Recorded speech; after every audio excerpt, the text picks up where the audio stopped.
Plan பண்ணி வேணும்ட்டே ஏமாத்துவாங்க. எப்படின்னா உதாரணத்துக்கு நான் சொல்றேன். அந்த ஏமாத்துறவங்களே கடைசியில ஏமாந்து தான் போவாங்க. அதான் உண்மை.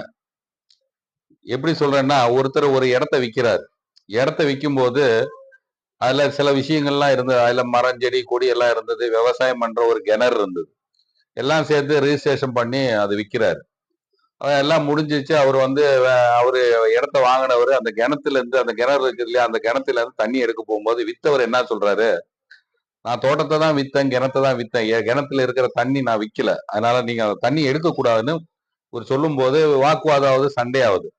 அப்புறம் இடத்த வாங்கினவர் கோர்ட்டுக்கு போறாரு. கோர்ட்டுக்கு போகும்போது ஜட்ஜ் என்ன சொல்றாருன்னா, இடத்த வித்துட்டீங்க, கிணத்தையும் வித்துட்டீங்க, அதுல இருக்கிற தண்ணி உங்களுதுன்னு சொல்றீங்க, அதை நீங்க கொடுக்கலன்னு சொல்றீங்க, ஓகே.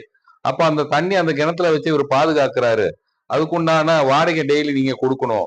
இல்லாத பட்சத்துல நீங்க அந்த தண்ணியை நீங்க எடுத்துருங்க, எடுத்துட்டேன்னா மறுபடியும் ஊறும், நீங்க எடுத்துருங்க அப்படின்னு ஜட்ஜ்மெண்ட் சொல்றாங்க. அப்ப நம்ம என்ன நினைக்கிறோம்னா, நம்மள அறியாமையே சில விஷயங்கள் நம்ம விட்டு வைப்போம். ஒருத்தரை ஏமாத்தணும்னு நினைச்சோன்னா நாம தான் ஏமாறுவ தவிர அவங்க எந்த காலத்துல ஏமாற மாட்டோம். தண்ணி அவங்க ஜட்ஜ்மெண்ட் சொல்லிட்டு எடுத்துக்கங்கன்னு, தண்ணி எடுத்துட்டேன்னா மறுபடியும் ஊறதான் போகுது இல்லையா?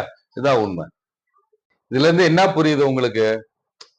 அதாவது வேணும்ட்டு ஒருத்தரை ஏமாத்தணும்னு நினைச்சேன்னா அது அந்த நேரத்துக்கு நம்ம புத்திசாலித்தனமா நம்ம ஏமாத்திட்டோம்னு நினைக்கலாம். ஆனா வெற்றி என்னைக்குமே ஏமாந்தவங்களுக்கு தான் உண்மை.